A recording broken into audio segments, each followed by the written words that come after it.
Well, it's just me, and there's Thomas as the crowd roars. We finally get ourselves going. Sorry about the delay there, folks, but it's been a long, long slog, as Thomas put it, to get the international horses together, to get the Breeders' Cup wagering guide together, and the smart sheets. They're all available over at Guaranteed Tip Sheet.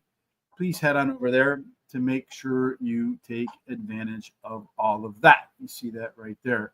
Tom, we got a lot of ground to cover today. So let's get cracking right away. We'll start with the Friday races. The first one for me is in race number 4, the Ken Matty Stakes. Is there anything else that you looked at prior to that? No, well, the Ken Matty horse I looked at, but he's entered in the sprint. I'm assuming he's not going to get in, and he's going to get in this race. But I'll let you talk about it because I only mentioned it as the sprint competitor. So he's the 7th, post position 7, Puro Magic. I think he runs here too, Thomas. As you see here, he's got some Group 3 wins over there in the great country of Japan. In fact, you look at this horse coming off the bench. He does pretty well coming off the sidelines as well. Group 3 should translate pretty well at this level. And if you look at the turf breeding score over here, you probably have some commentary on there, but that score of 133 is dynamite. So I think that this horse has a good opportunity to do well and has run some pretty fast sprint times, Tom. Definitely. But he's done okay in the Group 1s because he's facing some top horses in Japan. And held his own. I mean, he's, a few races are turkeys, but there are a lot of them pretty competitive. Yeah, I actually like him in this spot. So if he's in here, he's one of my favorites to win on Friday. I think he'll do exceptionally well. Good chance for the Japanese to bring home a winner. Race 6 is where I went next. Do you got something else in between for the juvenile turf sprint? This is where I began my jump. All right, well, let's get cracking on the horses you have in mind, and I'll put some thoughts to it as well. I did them all. I did all the foreign horses. Okay. So we're going to start with Brussels as number 1. One in the Cura. And then he's been second three times seconds in 5 races. One at Newmarket, Doncaster, and Tipton.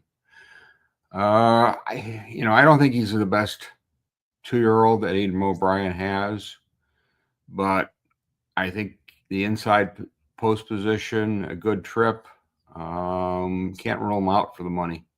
I think that Aidan O'Brien thinks he's the best 2-year-old he has in his race, though, Tom, because this gentleman here is riding this horse instead of the 7. So I think that tells you which one Aidan O'Brien has a better chance to win. What do you think? Maybe, but Mission Central ran a great race last time out, and that says something about that. The other is that Ian O'Brien got some really bad draws and with some really good horses. So, Ryan, let's face it, Ryan Moore's not riding. He's a master at. Christian Simeone is definitely not a slouch, but I'd still rather have Ryan aboard. Interestingly enough, yesterday at Kempton on the all-weather, his son won his first race. Oh, nice. Yeah. So Military Code's next. He wasn't originally scheduled to go in this race, but he won. He's won well. I mean, he won at Royal Ascot. He won, so I mean that's good. Finished 7th. I think in the Royal Ascot race, he was on the wrong side of the course that day, which, as we know, can be a problem. Goodwood was 7th. He has 2 second-place finishes against some really good horses. I don't know. He's got a good post position. Yeah, Appleby, Buick, they've won a few races. Last one was the best race he's run in a while. So, What is your thinking? I think normally Godolphin, Buick, Appleby, check. You really want to look at those horses are must-haves when they bring them over here. But this one has been blown out the few times it's squared up against graded competition. So till it shows me that it can square up against group competition over there, till it shows me it can square up against the top level horses, and he's got some top level talent in here, it's a pass for me, Tom. Yeah, well, I mean, the one race against Lady Inman, who's probably the best sprinter, was really a dud. And definitely Lady Inman is probably one of the better, but she's obviously not going to be here, but very good horse. Let's go to number 4, Aspect Island. This gentleman has Wimbledon Hamilton. Wimbledon Hawkeye is his other horse that he's running in this one. I mean, on paper, this one looks overmatched. Forgettable runs. He's run better on the all-weather. He had a nice run in a Class 4 at the Yarmouth. At the Newmarket, he finished third. He was outfinished at the end in his last race. The time was quick, 57 and change. That's something to think about. But I don't know if it's quite as good as other horses in this race. Yeah, I think this one has decent breeding for turf. For me, as many of the horses over there do. They don't run much on anything other but all weather or grass over there. But I think this is just too big of a step up in competition. In order to come home at the top of the ticket or even in the money, I think Aspect Island will have to run the race of its life. And I just don't see any indication that it'll be able to do it against some of the better competition in here. But you never know. It's horse racing. Well, there'll be one that beats you, Tom, in here. He finished third to Brussels, and it was close up. Mm-hmm. You're definitely going to get a price on this one. Oh, yeah. And it doesn't hurt to see the now to retire Frankie Dettori aboard. Mm-hmm. Going to be motivated. Yeah, I got some long odds, though, on the weekend. Yeah, well, he's brought those in before. So we talked a little about number 7, Mission Central, won on British Champions Day. It was a nice race. Just kept going. Best way to describe it. Has speed. The race prior to that at Doncaster, it didn't have room. I think it would have won that race if you go back and look at it. Where it finished a little behind, but it just didn't have anywhere to go. The 2 races at the Curragh, they're good. And they ran it at Dundalk. His first start, I just tossed that race on the all-weather. Obviously did not like it. The question here is, they're going to change distance. They're going to shorten it up. Is this horse is by a really good horse, a good sire who's produced a bunch of distance runners. And I just think this may be a little too short for him. Yeah, I feel like, and I pointed this out with the Brussels horse there, Sumion had to have his choice with Aidan O'Brien and pick the other horse, Brussels, and had to do it for a good reason. I could be wrong. He could be wrong. But I think I would lean towards the jockey who's ridden him home the last few times on both of those. Well, the gentleman up on him is no slouch. So, but hasn't ridden him before, so that's a little bit of a concern for me too. Yeah, I think he's heading down for the Melbourne Cup after this. So.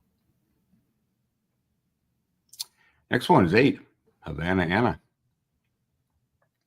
I mean, she raced well. She won at Naz. Nice wins, no complaints, and then ran second twice. And I mean, in that Longchamp race, she literally missed by a note. I mean, she was closing really good.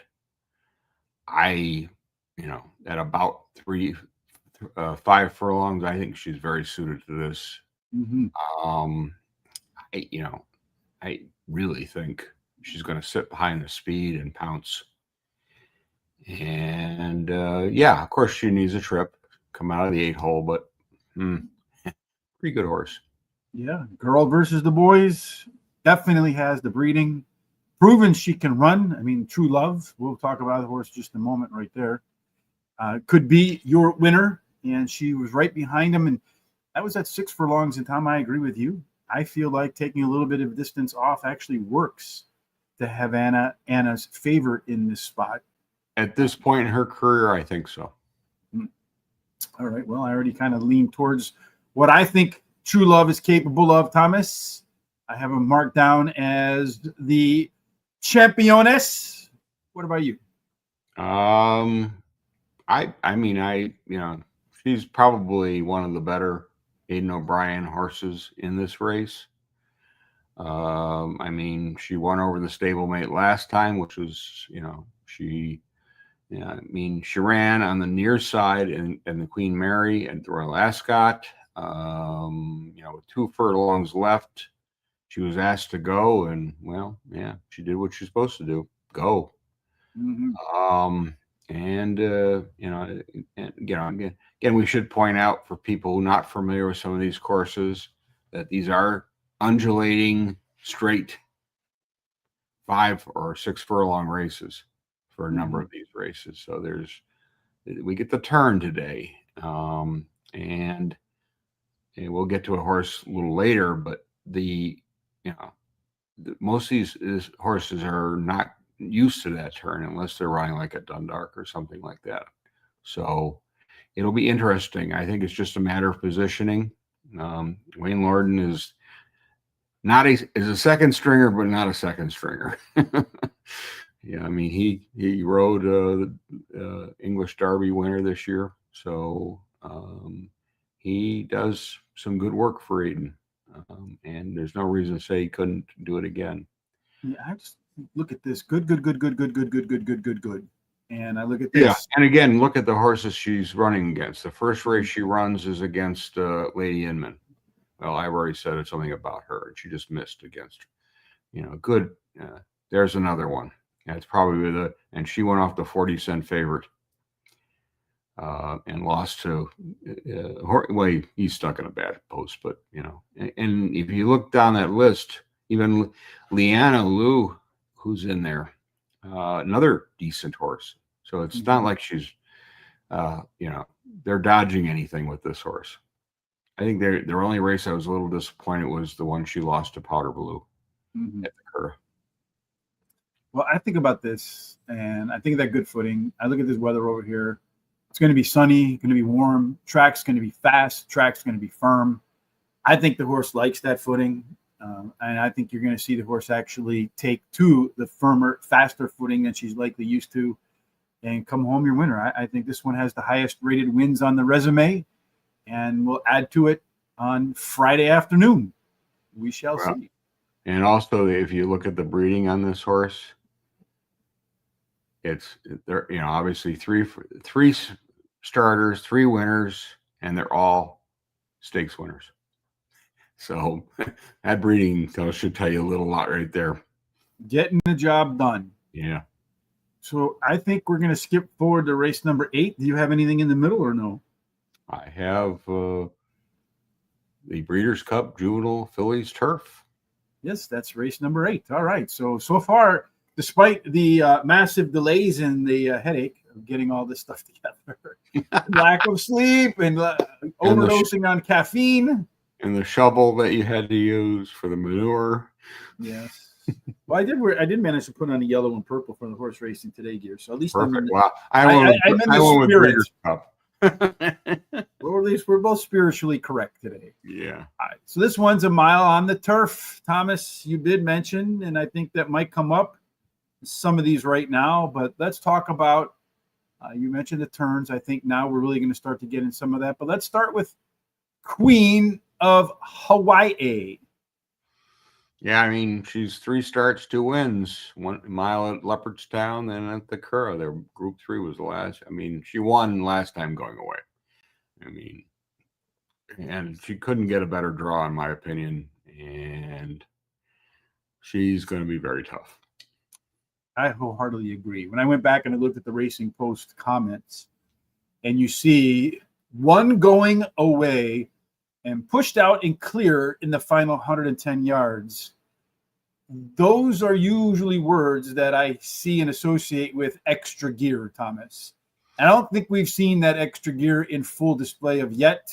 And I think there's a chance at the end of this race, Queen of Hawaii might make the rest of them look like they're running in place. Watch out. Yeah, and she's by Kingman, and Kingman was a top miler in his day. So, could she go a little longer? Maybe. But right now, I think she's perfectly placed. If you can get 12-1 on this one, that's a bargain. The only thing, though, is this guy, Joseph O'Brien, so far he's not done good coming to the U.S. No. Maybe today his luck changes a touch. Maybe his father will rub off on him a little. You never know. Yeah, you never know. So the next horse is number 6, unless you got something else in the middle. Switch and Love. Switch and Love. There you go. I can't believe how this, despite all of the obstacles on the rails on the way here, how the train is just right on time today. It's unusual for us. But Switch and Love, Thomas, not a whole lot to go off of, but with what you got, what do you got to say? Well, start off how much they paid for this horse. Mm-hmm. Yeah. Let's just say a bunch of money. Yes, Terry's lunch money, 1.2 mil. Yeah, and look at that time at Hanshin last time out. At any level, that's quick. For a 2-year-old, that's really good. Mm-hmm. And she lost.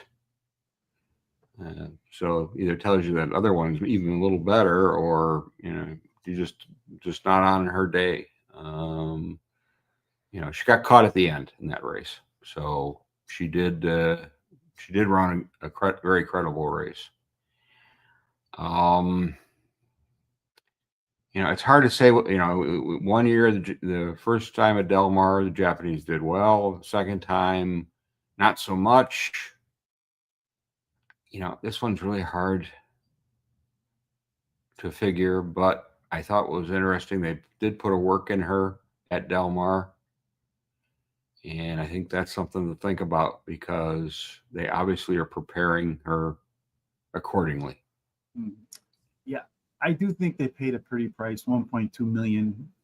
So far, the Japanese win, although you did point out pretty fast time in here. You got to add about a half a second to that, but still pretty quick. That's still quick. Yeah. Maybe a little too early in this horse. I think this is one that you probably want to put on your calendar for some other races down the line. I just don't think in the third try, after giving it up late, is the day is today. Maybe next year or the following year, but I think soon you'll hear a lot more about that horse. Could be Friday, but I don't think so. Number 10, Valentina. Yeah. This only a maiden winner. Yes, indeed. And the nice thing is the jockey returns to ride her, who has ridden her before. So that makes a kind of an interesting to see O'Sheen Murphy up. But the race that impresses me is really that Deauville race. Second back, just missed. Back behind a really decent horse. And, she's just nosed out.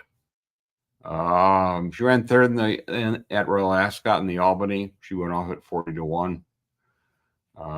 So there was no interest, but obviously there should have been a little interest. She has good outside speed, which I think will benefit her based on her post. Mm-hmm. And I think the thing will be to see where she gets shuffled in the field on the break for it when she goes forward. Yeah, I do see that nice Group 3 run right in there, Thomas, and that's the one that if you're backing this horse, you're banking on her running again.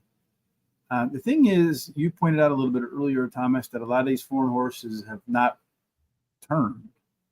This one not only hasn't turned. I went back and looked at all the distances. There are no turns, maybe a slight little bend at the Curragh.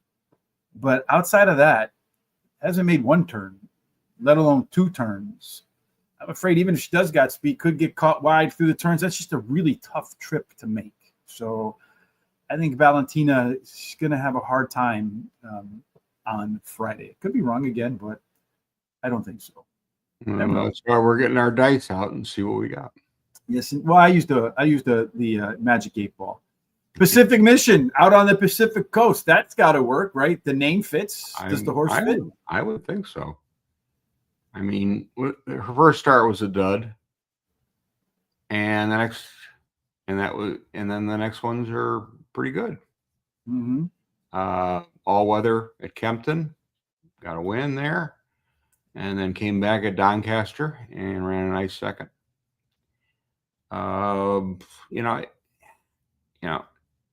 The thing is that in that last race, she missed the start. So a little dwell to the start. She raced on the far side, and then she joined the main group. I think this is one that does need more distance.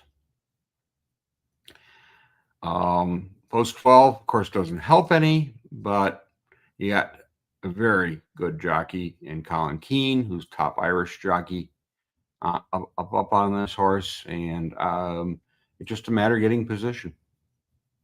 I would never have guessed Colin Keane is an Irish jockey. The name doesn't say Irish to me. Yeah, he just signed a contract with I think Judgmont to be their stable rider. So that's a big deal.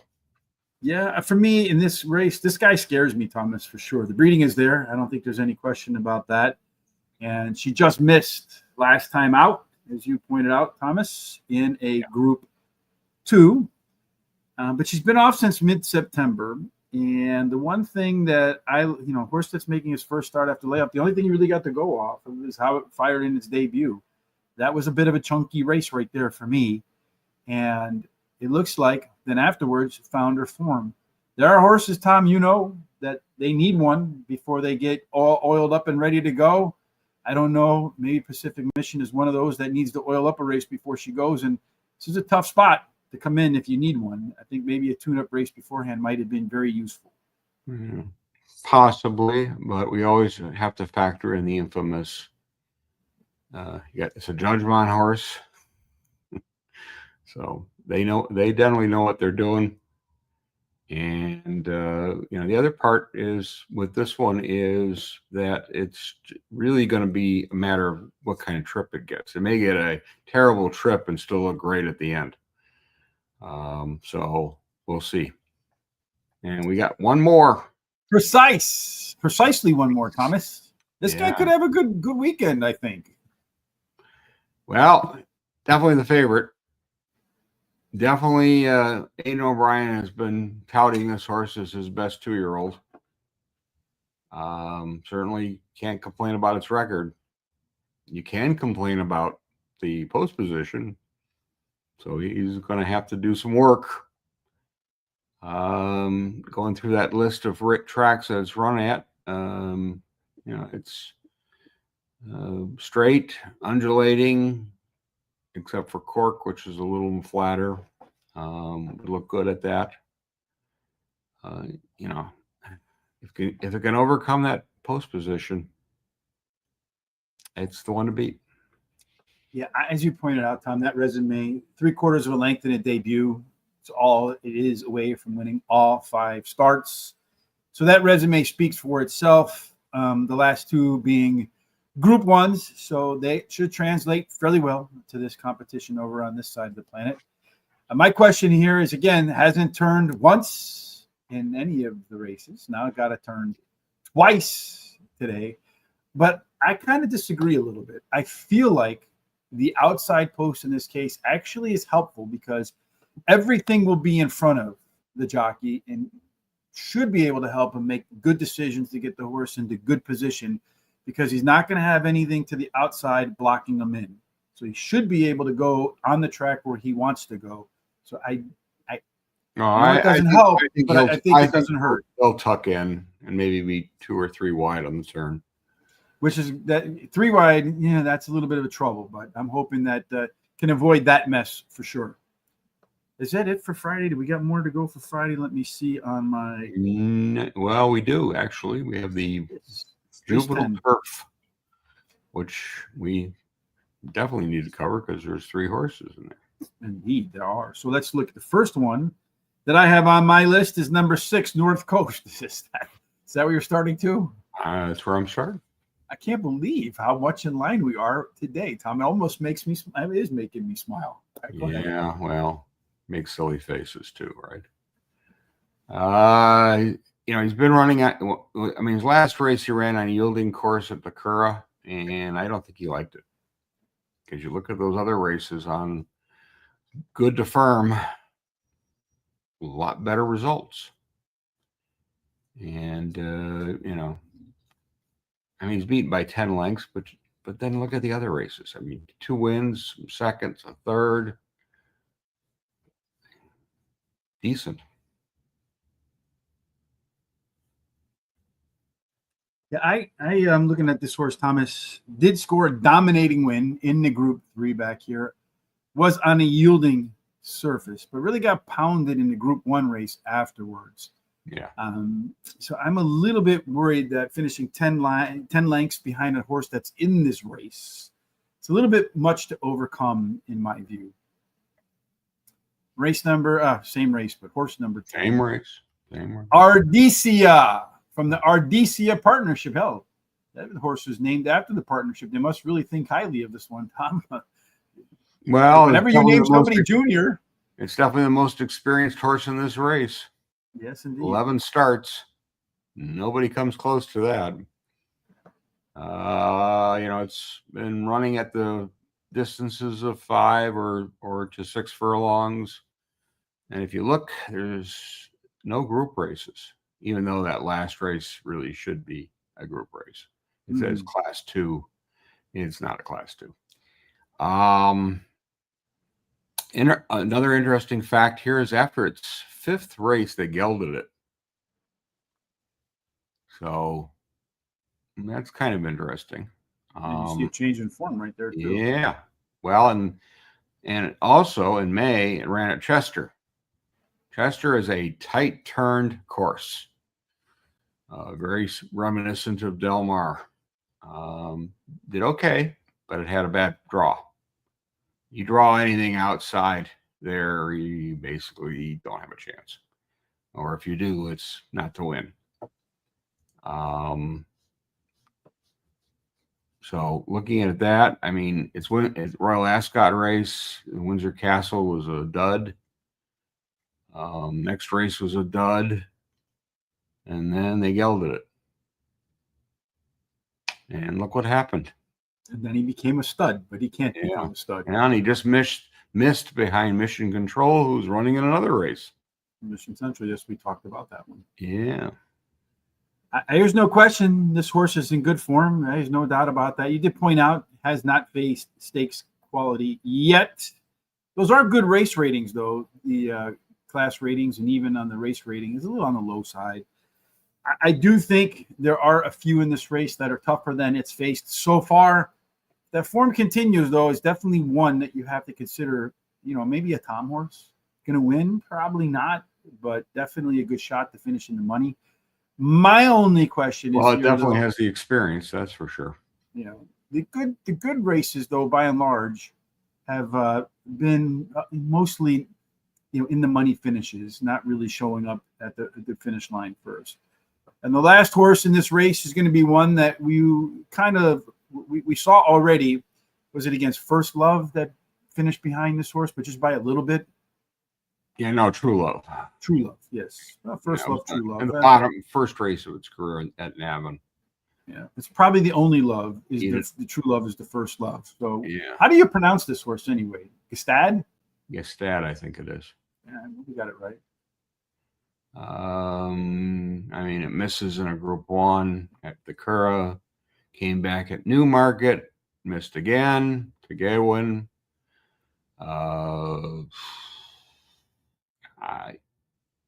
It's just the post. Does it need a trip? It's definitely very, very good horse. Mm-hmm. But it doesn't get the trip. It gets some problems. not going to be there. Are you trying to help?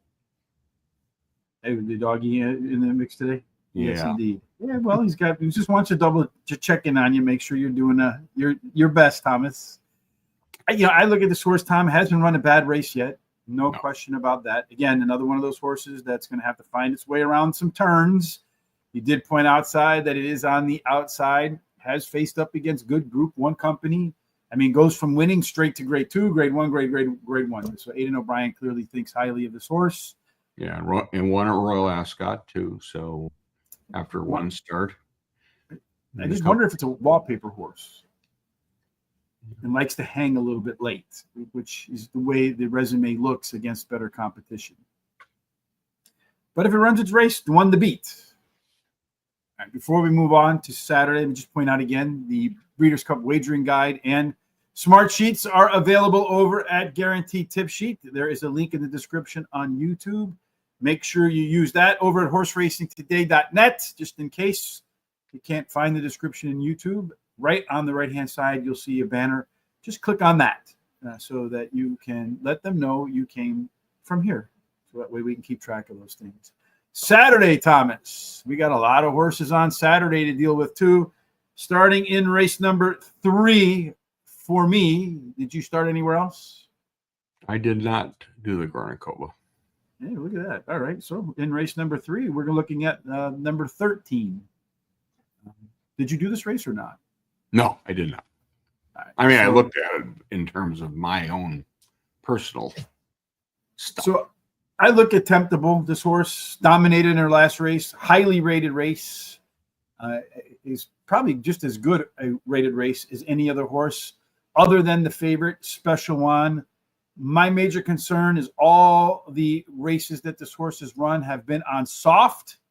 She may or she may not like the firm footing she's about to get at Del Mar. Although the races down here on all weather suggest that it probably won't be an issue. Probably won't be an issue, yeah. The other thing, of course, is it's breeding. It's by Kingman, Myler. And this is Francois Guyad's. He's brought a few horses in here. French have not won a Breeders' Cup race since 2017.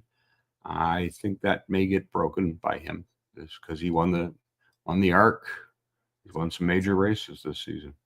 It's on fire. See if we can find a horse that'll be on fire in the Breeders' Cup Filly Mare and Sprint Stakes. Is that where you are next, Tom? I am, and with the Japanese horse. All right, so let me go ahead and see. That's number 5, Free Blanche or Blanche. I don't know what she did wrong, but perhaps she needs to be freed. Will she be freed enough to get to the finish line first, Senor Thomas? The race I look at is the one at Yerwa. It's a 7 furlong race, same distance as this, and she won it fairly easily. And then they put her at distances. I mean, her last race, look how, it's not a sprint or not a middle distance race. She finished 4th, ran a good race. She had the lead and faded. And she had an outside draw. Was the race too far for her? Probably. On the dirt track when she's run on there, she's 15 of her 16 races are all dirt races. She only got one turf race, and it wasn't really a very good one. So she's a dirt specialist, and if she can reproduce that 7 furlong race, I think she beats this field. 30-1. All right. Well, if she can reproduce that race, one of the things that seems to be to me that's kind of maybe a little bit of a tell, if you will. Jockey comes over, Hiroto Yoshihara. And if you look here, the horse is kind of out of form, Tom. And then they make the jockey switch and comes to form. One of those horses that rarely makes 2 starts in a row. Going to make 2 starts in a row here. And to me, that second race, the horse regressed a little bit. If it can run that race, Tom, I think she does have a good chance to win. I think with the jockey making the trip, they think they have a good chance to win. Don't think it's faced this kind of company yet. If it won, it would still be shocking, but not surprising. Yeah. And again, drop in distance is, I think, fairly significant. Race 5. We got plenty to go here. This is the Breeders' Cup Turf Sprint, 5 furlongs. Tom, I'm sure you have some horses in here as well as I do. Let's start. Did you do Arizona Blaze or not? I didn't do any horse. I did do Arizona Blaze. All right. Go ahead. And showed absolutely nothing in the Nunthorpe at York. He was, well, I mean, showed early and then went, but again, good field. S4 just won it at the Longchamp, so no slouch. That is a very good Australian horse. She's beaten the best. Last race, Group 1, won by a length on a yielding course, not bad. Got the post position, got speed. Yeah, I didn't do it because she does have a race back here. It was at Delmar, and it was, I think, in this race, finished by a half a length behind at a pretty good price, $27.10 to the buck. Doesn't look like you're going to get that today. If you do, perhaps the people on the ground know there's something wrong. Next for me was number 7. Or did you do Kadim too? I did Kadim. All right. Because you kind of have to. This is a horse who's the oldest one in the race. And when he feels like running, he runs very well. When he doesn't feel like running, he doesn't run very well. But one of the interesting facts with this horse is on the big days, this horse does hit like at Royal Ascot, does know how to win. And he, the first time he won at Royal Ascot, he was 50 to 1, 60 to 1. I forget what the number was. It was high. And the last time he won was 14 to 1. So at least they got smart. I did on that one too, because that was obviously in June. He's come over to this country now twice. And at Kentucky Downs, he's run 2 respectable races. He wasn't going to beat Cockburn on that day. I was actually at the track that day. And he came back and ran a 3rd to Bear River, and Bear River's in this race. In his Keeneland race, he was dead last and blew him away. Doesn't hurt to have Frankie up. And it's just a matter of with this horse is whether he's going to be in the mood. And, sounds like Terry and I. Ornery 9-year-old. No, that's the best way to describe it, I think. Yeah.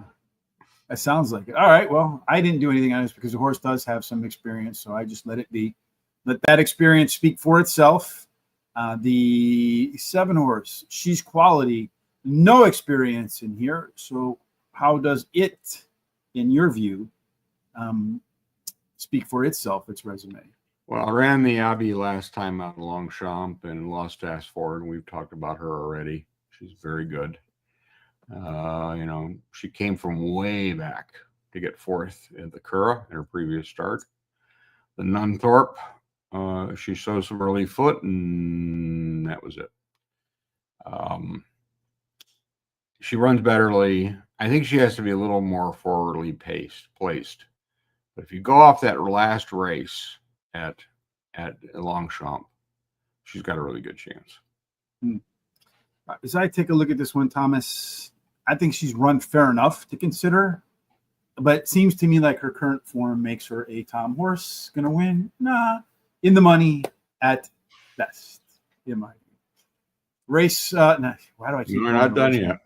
Yeah, I know. I mean horse number 11. I don't mean race number 11. But oh, you tried. Bucanero Forte. Yeah. So Bucanero is hot or on fire or Forte. I don't know what Forte Absolutely. means. He's only raced 3 times this year.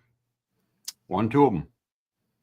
Last time out, and it ran a good race, but lost to Arizona Blaze. So we've already talked about that one.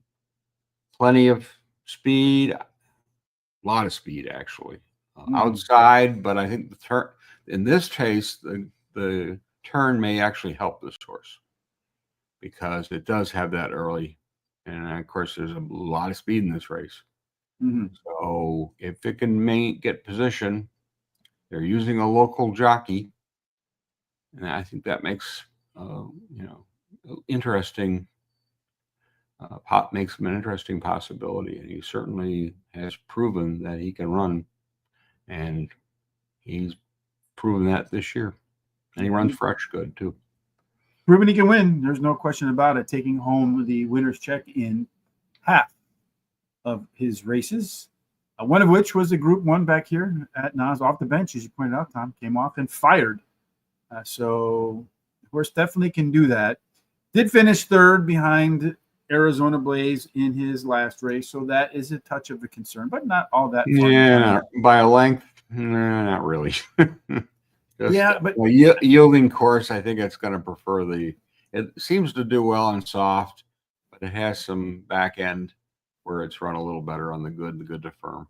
Yeah, has definitely run good on good. So I don't think the course condition really plays that big of a factor in whether it's going to perform or not. Yeah, I think what's going to happen, Tom, is going to go out to the front, as you pointed out. But I feel like when this horse gets challenged, if it's not the speed of the speed, she will yield as the race moves towards the finish line. Yeah, and there's definitely speed in here. Invincible Papa coming in from Japan, Thomas. Another one of those Japanese horses where the data is kind of skinny, but does have some competitive group efforts. So what do you think about Invincible's Papa's chance to be invincible? Well, if you notice, they made a little switch here. They went from dirt to turf. And what happened? Well, we're starting to get a little better. And did that in some group races. I mean, it ran its career best last time. 6 furlongs, 107. I don't care. Anybody says that's quick. Even if you add a second to it, that's still quick. His first try on the turf was a 4th, and the second one he wins. Career-wise, he's 6 out of 10. Handles that outside post. 5 furlongs should suit him all very well. Yeah, I happen to agree with you on that. It is absolutely no stranger to deep fields whatsoever. I mean, look at the number of horses this guy's running against, Tom. Well, look where he came out of last time to win. 17. Yeah. Yeah. Look at these field numbers, though. 16, 15. I mean, it's not Parks, folks. This is real racing over here. Not that Parks isn't real racing. Well, and look at the money it's won, too. I mean, keep that in mind. Yes, that's something I pointed out as well. Yeah. So and the dirt races are considered lesser races in Japan than the turf. So the money is not as good, but the Japanese are crazy about horse racing, and this horse will get bet down.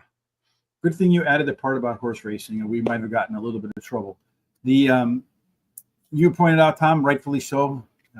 Good insight there that since they flipped this horse over to turf, found a new life, Tom. And I think 5 furlongs for Invincible Papa might prove to be the exact sweet spot for that one. We talked a little bit about Puro Magic before. I personally think it's going to run on Friday.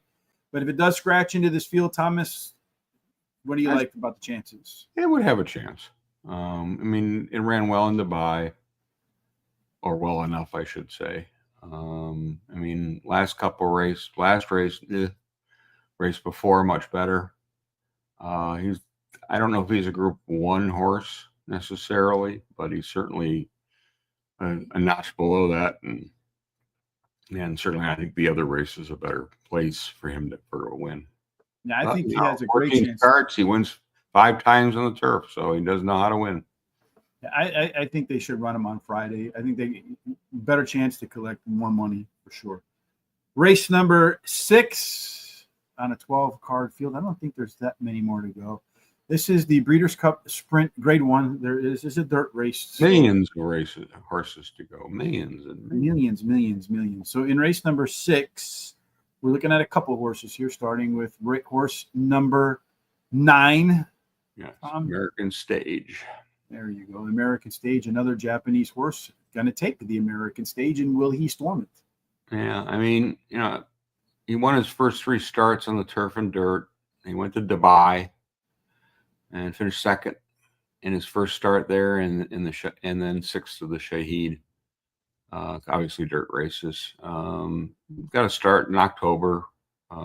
Ran second in the mud as the favorite. Look at his record. I mean, 9 times he's won 3, 4 seconds, and 1/3. So he does know how to pick up a check. Might be a little bit more fond of when there's a little bit of moisture in the track. This horse got handily beat by Nakatomi, who could factor in this race, but has been beat multiple times by multiple horses in this race. So I don't suspect you'll hear American Stage's name being called in the stretch as a threat to win. On the outside, Buffalo Girl, number 15. This one is an also eligible alternative entry. What's that? Valiant Force. Yeah, just AE horse. It's not in the race yet. It's got to scratch in. Yeah. Valiant Force, what do you think? It was done 0. Done dark. Won last time. That's an all-weather course. Hasn't won. And prior to that, it run at Dundark. His big win was a couple years ago in Royal Ascot, where he went off at 150 to 1 and won. Since then, he's been basically a dud. One place he's not been a dud, Tom, because I was going to just completely throw this one off the list there, but these workouts at Gulfstream Park are just on fire. Look at 46 and 1, fastest of 107. Maybe just a good practice horse. I don't know. I don't think he's going to be factored in this race, but I would put him in your horses to watch race, because if he ever runs at Gulfstream Park, he apparently loves it there. This isn't Gulfstream Park, though. Yeah. No, that was Delmar is definitely not Gulfstream Park. Well, maybe in the wintertime when they do the championship meet. Race number 7 is the Breeders' Cup Distaff. In this case, Tom, we have one horse to consider. We have 2 horses. Two horses. I only have one. What's the other one? The Japanese horse. How did I screw that up? Well, I figured I would mess something up before too long. Well, let's talk about Sarawak Rim. I didn't talk about the Japanese horse. I don't know what's wrong with me. I had to screw something up. What are your thoughts about this one? Well, I hasn't raced since May. The workouts aren't great.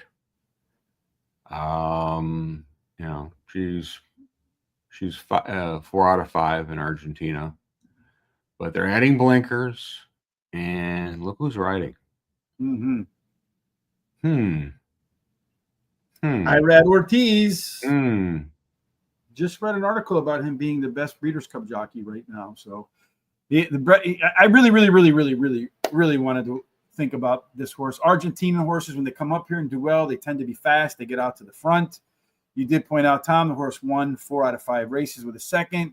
Irad on board. Workouts, though, to me, when I look down at that line, they're pedestrian, especially at Del Mar, and especially for graded stakes types.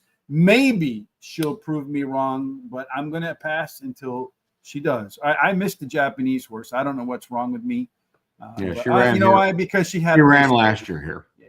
That's why I didn't miss it. I just have rules, and I abide by my rules. Thomas, Alice Verite. What do you think? She was 4th in this race last year, and since then she's been 8th, 5th, 4th, 16th. So apparently I didn't miss. You have to go back a little, see a win. I don't see her in this race. But on the other hand, she runs 4th in a dirt race, right? And that's one race she's raced once on the dirt. And the rest of them are turf races. Yeah. Well, it was a 7-horse field and she got beat by 6 3/4. So and they're putting Kyle Fry back up as they did in the race that ran 4th. But a lot of people got beat by 6 by Torpedo Anna. So they're not unique in that area. No, that's definitely not something to be absolutely ashamed about. No. Race number 8 is the Breeders' Cup Turf, Grade 1, 5 million dollars is they're going to go 1.5 miles. So not only going to make one turn, Tom, they're going to make 2 turns. Now they're going to make 3 turns to go a mile and a half. Go for a mile and a half, yeah. I didn't do Rebels Romance. Did you do Rebels Romance? I mean, we already did. know what that horse is. Kind of have to. All right. Won this race twice. Looks at, it's been all over the world. It races in Germany. Where it doesn't race, probably be a better way to think. I mean, it raced the Ascot race in July. He lost to Calanahan, who won next time out. He lost, and Kapala was in that race, and she won also last out. Both are in Champions Day. I think they're going to put her out in the lead and play Catch Me If You Can. Sometimes that works out pretty well too. I don't have any thoughts about Rebel Romance because we like Dennis Green says, we know who she is, but a little bit of a paraphrase. Yeah, he's been pretty much one of the top geldings that Godolphin has. Goliath. Will Goliath live up to the name? Hey, he won at Baden-Baden last time out in a Group 1. He placed second at Deauville. And he won earlier in the season at Longchamp in a Group 3. His big win came last year, and that was at Ascot in the King George and Queen Elizabeth. That was a Group 1. He's in form, without question. But, is this Gaffar's raced that he'll win? I don't think so. I think there's another horse coming up that is a little better. They got that Grade 1 win in Germany. And if you watch Foreign Friday with Tom and I, despite the last name, I'm not all that enthusiastic about the quality of German horse racing. However, did face up against Rebel Romance back at the Ascot, King George VI and Queen Elizabeth in July of 2024, and did actually win that race. So can't get to the better side. Look who ran second in that race. Blue Stocking, yeah. And what did she do that year? Yeah, I have too much. She won the Arc. So can do it. Pretty good horse. Yes, yeah, indeed. Interesting to me again. Second time I'm going to make a note of this is that this jockey here, no surprise, is going to ride the next horse we're going to talk about. Thomas? Oh no, we're going to talk about the Emlock before. Yes. What do you think about Emlock? Well, after winning its first 5 races, ran second in the Irish St. Leger at the Curragh. Got beat by a horse who is going to be running in the Melbourne Cup on Tuesday, or Monday for us, Tuesday, or late Monday, I should say. Early Tuesday. So it's not like it's facing slouch company. And 3-year-old gelding, a lot of upside.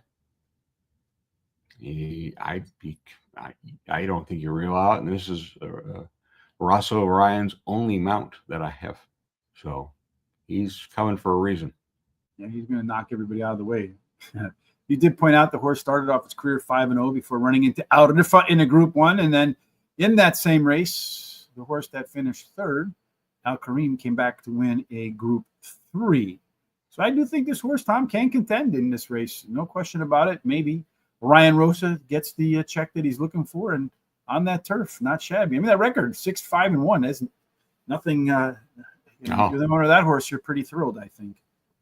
Yeah, it's done really, when you think about it, it started out at Kempton and then on the all-weather and just continued to progress very nicely. Are you going to talk about Wimbledon Hawkeye? I am. All right.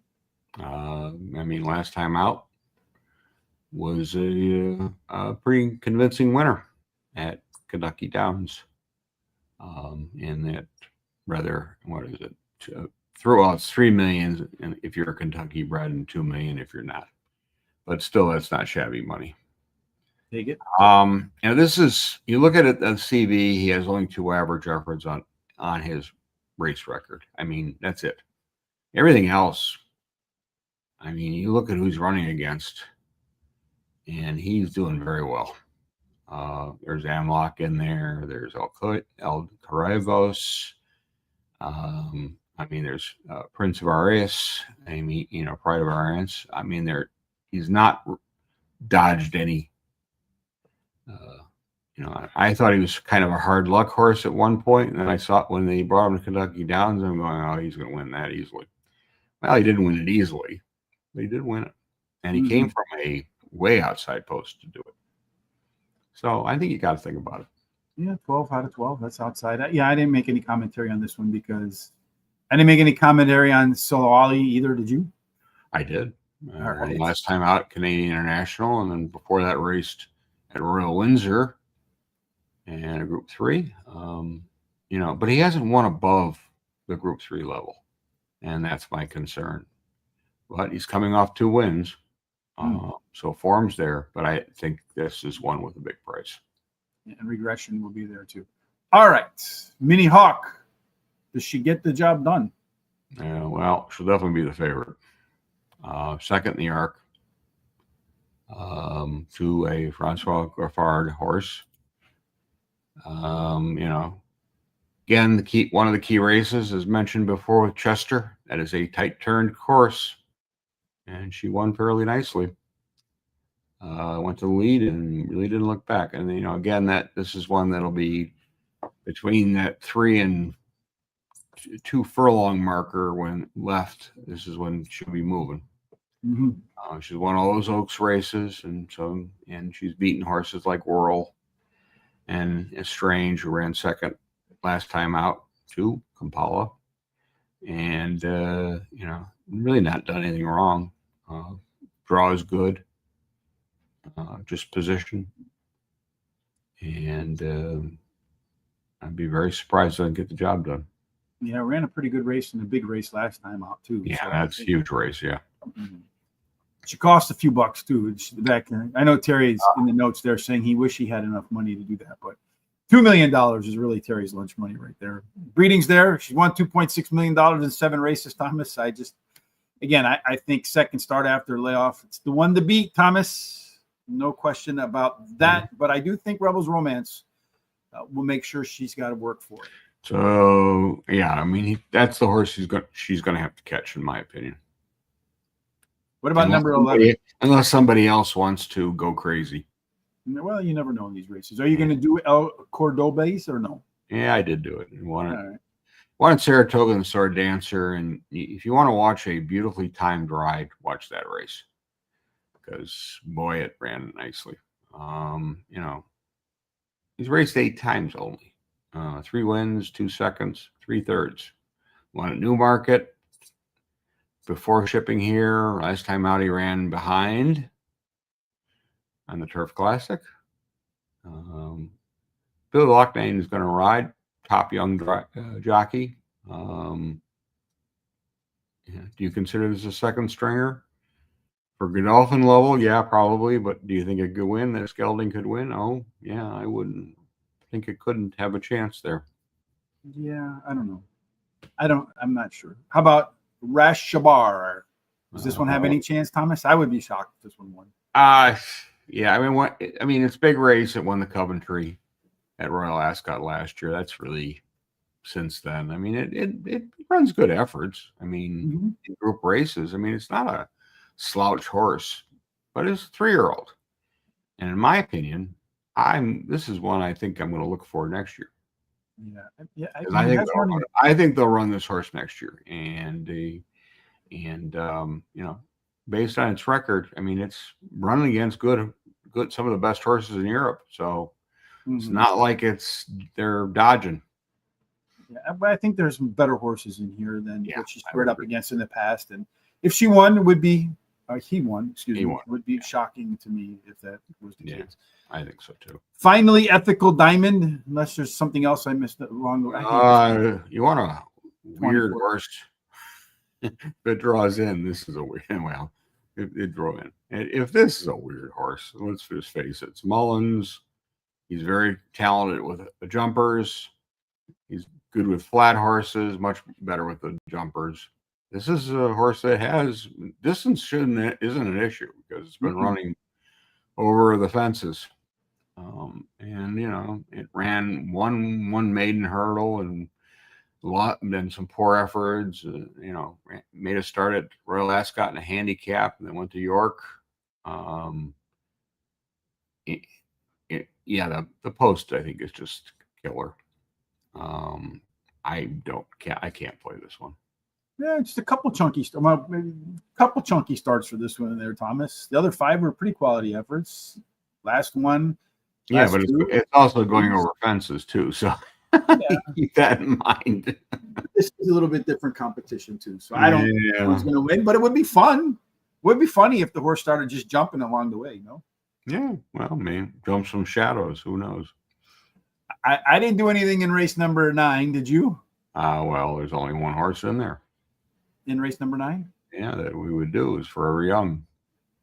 Well, that horse has run over here too, so he's run over here. Yeah, but he won his last start nicely. Nice prep for this one. Went off the favorite. He ran third in the Breeders' Cup. He ran third in the Classic. He ran third in the Kentucky Derby. He won the richest race in the world in Saudi. If you don't consider him, I think you're foolish. Well, I think you got to do one of two things, Tom. The horse wins or finishes third. So either put him first, put him third, and don't worry about anything else, right? That's the way. I mean, it's a damn good horse, and you look at the money it's won. He's going to finish second. Watch, he's going to break that streak. All right, now we can move on to race number 10. This is the BC Mile. This one again, Thomas. We got plenty of horses to choose from. I didn't do one stripe. I'm sure you did, so take it away. I definitely did. An import from South Africa. Ran 5th at Woodbine in its first start. It's been training on the all-weather with decent workouts, but I still think I'm not real fond of this one.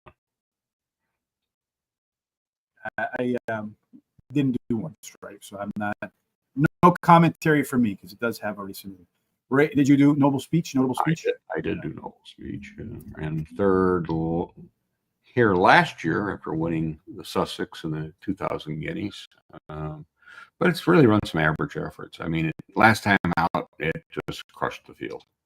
I mean, I don't know how else to describe it. He's got a second at Deauville in a Group 1. Yeah, sometimes he runs a great race, and sometimes, but he's got the post position, got the rider. They're going to bet this horse. Yeah, I think this horse did write about it in the wagering guide and so forth. Yes, indeed. Salon. The 3-horse. That last race was a gem. At the Milan, Prix Milan at Longchamp. He ran a nice race at Deauville too. He struggled earlier and now he seems to have come to form. I think this is the winner. You think Salon's the winner? Wow, pretty bold statement there, Thomas. I think this one Group 1 win last time out, Longchamp. He beat some that same race. Good horses.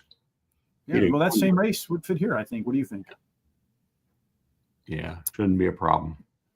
His 2 biggest wins by length were on the all-weather track and on good footing right in here. That tells me, Thomas, this horse is going to really like the fast, the firm, the exciting action that it's going to get where the surf meets the turf. And I think he really is going to like Del Mar on Saturday. So I think he's got a good shot to win, too. What about the Lion in the Winter, Tom? We're heading into that over here. This is one that, really ran some awful races. It was a great 2-year-old and then ran a whole string of really not great races. I think they had high hopes for this one, and it didn't prove to do much of anything. But lately, it's kind of gotten a little better. Let's keep in mind that Cicero's Gift went off at, 100 to 1 last time out. So nobody considered that horse, obviously, or very few people did. But it ran a good race in that race. I personally cannot play the horse. But then I also have to keep in the back of my head going Order of Australia. Order of Australia. Order of Australia. Well, I hope you don't jinx this here, Thomas. I don't think you're going to get 72 to 1 here yet. But No. I really wanted to consider Lion in the winter like you. Strong breeding for sure. But it does seem to regress a little bit in its last race and lost by a neck to the one you think is going to win. The time it met up with that horse. And then a few races before that, squared up against Notable Speech and just got belly smacked. So I don't know. It hasn't beaten horses in here. As much as I want to think it has a good chance in there, until it proves it can get in front of a horse that's in the race it's in, I'm not going to back it either. Number 6, Gran Oriente, coming in from Chile. Yeah. Right. Last race was May. He won. You know, he had a really awful effort the race before that. Mm-hmm. You know, but you know, again, he's been working here, and that last work's pretty good. Decent enough, yeah. Yeah, I mean, my comment was stranger things have happened, and in these Breeders' Cup races, and you know, it certainly could. Yeah, I don't think, Thomas, that based upon its resume, that a mile's long enough. That's my opinion. I know back here when it finally got off the snide, it did win at 6.5 furlongs. But I mean, what's it running against down there in handicap in Chile? The one time it did square up against some decent stuff at a mile, right here on the dirt, it got just absolutely. What's that game where they whack-a-mole? It just got whack-a-mole. So I don't know. 59 heated or handily, whatever you want to call that. It's an okay work. It's at Santa Anita. Horses run under a minute all the time there. I'm not overly impressed. Maybe I'm wrong, but I don't think so. Would be the first time. Or the last. Yeah. Argine. There's another one of these Japanese horses, Thomas, that has some pretty robust turf breeding. And it's done pretty well when it's run on the turf course as well. Certainly has squared up in some group company over there. How does it fare against this group? And gets Frankie. Raced 3 times this year. Got a win, second, and a fourth. The fourth was in a Group 1. She's won on the dirt, but she's mainly a turf horse. And she's raced on everything from heavy to firm condition and keeps on winning on any of that kind of crap. She's won off layoffs. I mean, my only concern with her is distance, because she's never won at a mile. But she's definitely been improving with age. And, you know, let's face it, you come out of that 10 post position in Japan, especially at Sapporo, you did pretty well. I'm looking at this horse, Tom, and, you know, trying to dismiss it. 20 to 1 odds. Then I look at that breeding. I say, you know what? I kind of like that. Maybe the best breeding in the field. And then I look at the fact that this horse has had some success in group races in Japan. Like, all right, that's something to pay attention to. And then I look at the horse's first up record, right? 1, second by nose, 1, 1, 1, 1. That horse likes to come off some rest and win, Tom. So I think it's a long shot with all of that breeding. First up record. And it doesn't hurt to have Frankie up. Yeah, in group. And I think that's going to be his last North American or States race. So everybody's just going to let him win. So really put that one on there. Oh, yeah, definitely. I'm sure you did, Yonquil. You mentioned already that you did. So what did you do? Well, went off at 12 to 1 at Keeneland last time. Ran a nice fourth. Did have some, went wide, was wide. Going to be wide again today. Did close and had just as good a post position then as it does today. But, you know, going back, it won the Celebration Mile, I mean, which was decent race. You know, I mean, this is a horse that's going to be asked to move with about 3 furlongs left. So depending on what the pace is like up front, you got to figure it's going to be not real quick, but quick. He should be closing. Ran second at Longchamp and the Poules to Henry Matisse. who's a Aidan O'Brien horse that's pretty good. This is Judgment. And gets Colin Keane. Yeah, I think he's a good horse too, but I didn't put him in my commentary because he does have a race and we kind of know how he's going to perform or have some sense of what he likes over here. Finally, in this spot is Curat. Outside horse, Tom. Going to go for the lead. When he did win, he beat really good horses. And look at those odds he went off at York and the Sussex. Well, you'd like that here, wouldn't you? And this is a confirmed front runner. He's going to have a lot of work to do from that outside. He's generally won some poor efforts, and then all of a sudden he pops. I think he's going to try to. I think it's asking too much. Yeah, that's exactly what I think. He's going to challenge for the lead. There's a chance, based upon the way a lot of the other horses run here, could be out there by himself in a field where most of the other horses really want to be middle back. In order to hang on, no time, he's going to have to catch some really reasonable fractions out there. I just don't think he's going to get away with it and be able to hold them off at the end. I don't see him getting away with pedestrian. Yeah, I don't either. Race 11 is the Breeders' Cup Dirt Mile. I think there's one horse we got to talk about. A Uruguayan horse. Yes, indeed. And usually you don't associate Uruguayan horses with let's go win a Breeders' Cup race. No, well, this one is undefeated. So he's one on the front end. Generally speaking, huge favorite last time when he won in June. Look at his workouts. There's some good workouts there. Yes, indeed. Yeah, and one's at Del Mar. Mike McCarthy has had plenty of time with this horse. Mm-hmm. And interestingly enough, the rider that is coming in, if you notice, how many times he's ridden this horse?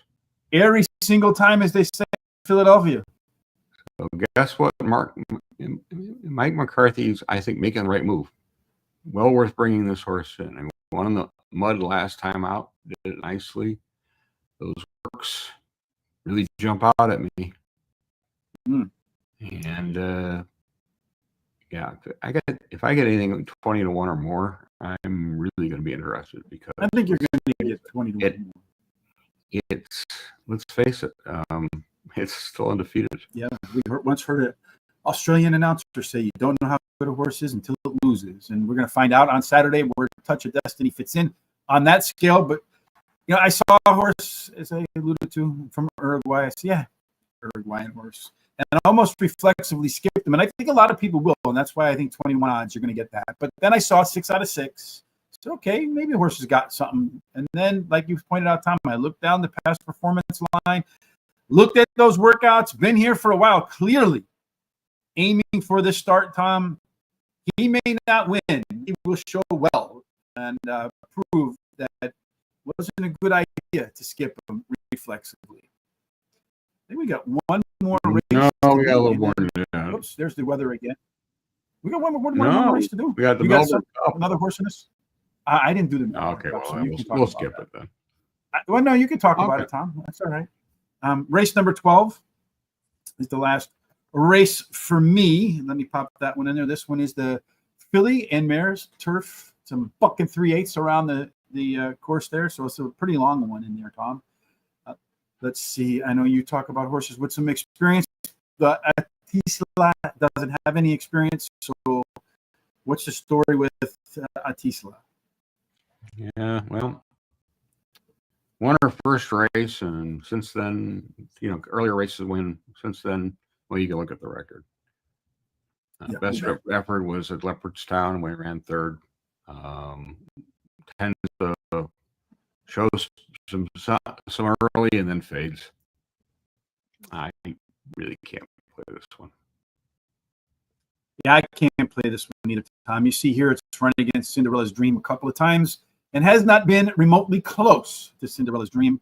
And I'm not sure that at the end of the race, Cinderella's Dream will be remotely close. So if one's not remotely close to the other, who may not be remotely close, they got no chance.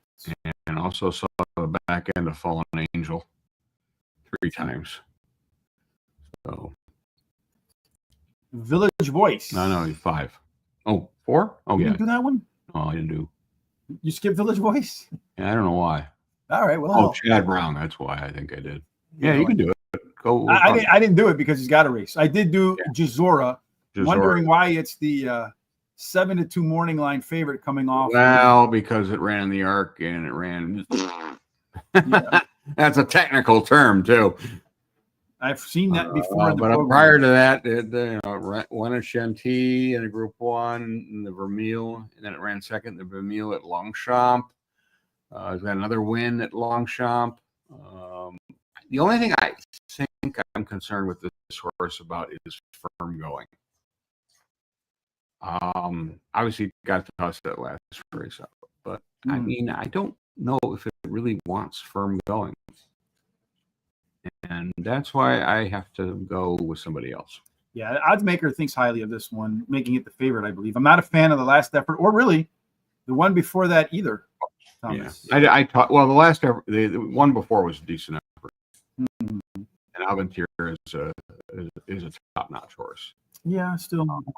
But the last effort was. This is the third start after layoff, so maybe some room to improve. But she's going to absolutely have to show more coming off those last two. All right. So did you do Diamond Rain? I did. Right, ran second. She Feels Pretty at Woodbine last time. She got off slowly and was gaining at the end. And a little more distance today too, Thomas. She's going to add a little more distance. She's won twice before on the all-weather in a Group 3, and then in Haydock. She's definitely a second stringer, but again, that rider's up, decent numbers. It's an Appleby, Godolphin. 102 is not a slouch number. I know, it is not. All right, Cathedral. I know you did this one. Probably didn't wait. I don't know how much time you spent on it, but what are your thoughts? Well, it won at Lingfield, and that's it. That's an all-weather. Yeah, won its debut. It does have some seconds. I mean, it ran the Sun Chariot last time out, and it didn't show much of really anything. Her best speed number was the Royal Ascot race, and but beyond that, and big price, not for me. I'll just point out the 4 circles: good, fourth, and what was the other one in there? 5th. So I think this one wants a little bit wet. It ain't gonna rain. I mean, I think it'll run a good race. In terms, but I don't think it's got much of a chance to hit the board.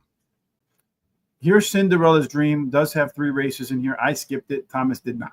No, I did not. No, and she's ran second this race last year. Frankly, was blown away by the winner. And then beyond that, and she's since run 2 wins, got a second, a 4th. And then third time, last time out, the Sun Chariot Newmarket. She's not be able to handle Fallen Angel, but they're going to bet her. And that combination again.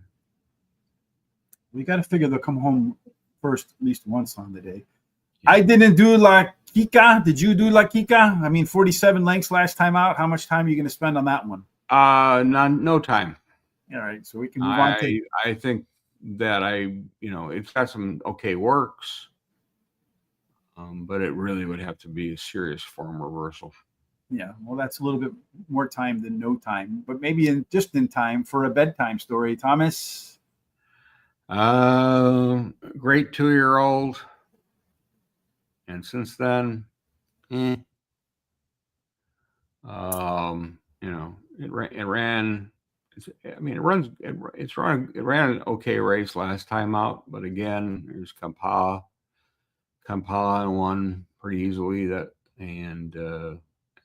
rest of them, I don't know. I mean, I think this is one you can skip. Yeah, I think this one wants a little bit of moisture in the track. It ain't never raining in Southern California, at least not this weekend, my friend. It's sunny, it's warm, it's perfect for racing. This will be fast and firm, and this will be a pass for Moi. Let's Let's see. Did you do Belize? I'm sure you did. No, I did not. Oh, you didn't. Okay. Well, I guess I'm not sure. We had raced enough times here that we've got an idea. Well, See the Fire hasn't raced here yet, Thomas, and I think this is one that's got a legit chance. Yeah, but boy, did he get a bad draw. Yeah. Yeah, I mean, but its last win was in May at York, and won nicely. Mm-hmm. And last time it just missed in the Opera at Longchamp by a neck, so definitely right there. And there were 5 horses on the wire for that race, so it was a tussle. It's a barn burner. And she's also done well against the boys. Mm-hmm. I actually think 5-1 is a little generous, but with that post position, I understand. But her running style is coming from the back, so it's just a matter of traffic and trip. I think 1 3/8. The 2 times the horse went that far did show pretty well. Ocean Murphy's got 2 mounts. So he got to get 3 or 4 on Friday. So he's here to win this one. The other one's a bit of a price. The last time this horse had a second start after a layoff was at York. Not the deepest of fields, only 8 horses, but a pretty convincing W in a Group 2, Thomas.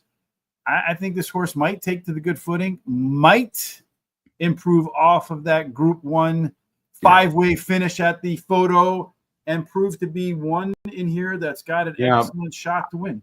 I don't think this one is going dependent. It seems to like the firm or the good to firm to the soft. So we're gonna get good, if not firm. And all right, so it's just a matter of overcoming that post. So you got some thoughts on the Melbourne Cup, Thomas? Yeah, and I picked a couple. I don't, because I'm all out of thoughts after this. Well, you're burnt out, but this is the biggest race in Australia. An insane amount of money gets bet on it. And I'm going to start with one we talked about earlier, because it beat one of the horses we like in the Breeders' Cup, and it's Al Rafa. He run once this season. It was a winning effort at the Curragh, and it was at 2,800 meters on soft going. But he prefers the good going more than he does the soft. The only time he really failed to fire was on firm. I don't think distance is an issue, even though it's going to be the farthest he's gone. The draw will be key. Because anything outside of 11 post position doesn't generally do very well. Yeah. The numbers are 4, 3, 1, that kind of thing, of winners from there. One Smooth Operators next. Won the Geelong Cup last time out. Got some really good horses. He had a cut on him, and they had to vet check him before he could be entered into this. But he is. He's one race this season, so he's definitely fresh. Prior to this, he ran in the UK at Newcastle with a winning effort. So steps up in class, but I think he could handle it. Chevalier Rose, my next one. That's a Japanese horse. Won last year in November a 3,600 meter race, which is the Stayers Cup. And that race in the past has produced Melbourne Cup winners. I think he's got more of a chance. She's got more of a chance to run in the money than he does to win. Another one I like is Valiant King. This is an import for Chris Waller, who's probably the top trainer in Australia. The thing with this horse that's interesting when you look at the numbers is that this horse really gives a good profit to the bettors, which I think was an interesting comment. So again, does it have a chance to win? Yeah, possibly. Will it? Probably not. But quintessential Thomas. You better use it if you're going to want to play those gimmicks. Yeah. And I'm going to pick one more, which is half. One more? What the hell is this about? Well, there's 24 horses. Well, you only get 3. Well, normally. Sometimes I get 4 in the 30-horse fields. Uh, I won a Caulfield last time in October. What Great number? ride by Jamie Melman. That was a big deal. She's gonna, if she wins this race, she'll be the second female to win the Melbourne Cup. The last one I think was 100-1 or whatever. And which one is that? Goody Two Shoes? Yeah. Not Goody Two Shoes. I forget who the horse name is. Golden Snap? It would have been River of Stars? Which horse are you talking about? You mean the winner, last winner, the woman? I forget. No, I'm talking about the name of the horse you're talking about right now. Oh, Half Yours. Oh, Half Yours. All right. Okay. Top Group 1 horse, without question. He's been running well. Again, tripping to the post position, very key. And it'll be interesting. And those are mine. But remember, there are going to be 24 of these guys going. So I think what the current number is before the draw is they've got about over 30. So we'll see who gets in, gets out, gets whatever. It's always when you got those deep fields, it's always lots and lots and lots of fun, for sure. Well, it's been a lot of fun for the last 90 minutes, Thomas. I know we survived. It's a 90-minute show, but really it's a 365-day show, because that's exactly why Tom and I do Foreign Fridays. We just did our Foreign Friday. There won't be a Foreign Friday tomorrow. Is there a Foreign Friday next Friday, Thomas, or are we going to exhale? Yeah. If we do, and I wouldn't mind, got to look to Hong Kong. All right, we'll look to Hong Kong for next week. Of course, Terry and I will try in about 2 hours. We'll see. To get together again for Del Mar for our daily show, do a little bit of prep work for the Breeders' Cup. Make sure you subscribe if you haven't done so already. Follow us. Share our content today for all your friends who are looking at the Breeders' Cup to see if indeed they're interested in knowing about the international horses. Sometimes some value, some sneaky horses in there that get overlooked by the American bettors because there's not a whole lot of information about them in the past performances. Hopefully we've helped fill in some of those blanks for you. Any final thoughts for you, Tom, before we part our ways? If you can survive Friday, you may have some money to bet Saturday. Yes, indeed. Well, like Tom says, bet on those races that aren't in the Breeders' Cup so that you'll have money for the Breeders' Cup. And as I said in the past, that's where I've made some money so I can bet those. Yeah, absolutely, for sure. Well, hopefully we can make a few bucks in just a few minutes for Del Mar. Stay tuned for that. No matter what you're doing between now and then, I hope you have God's grace, God's favor. Everything you do, Thomas, ends up in the winner's enclosure. No, we're on this side. It's circle today, baby. All right. Yeah, I'll go with winner's enclosure.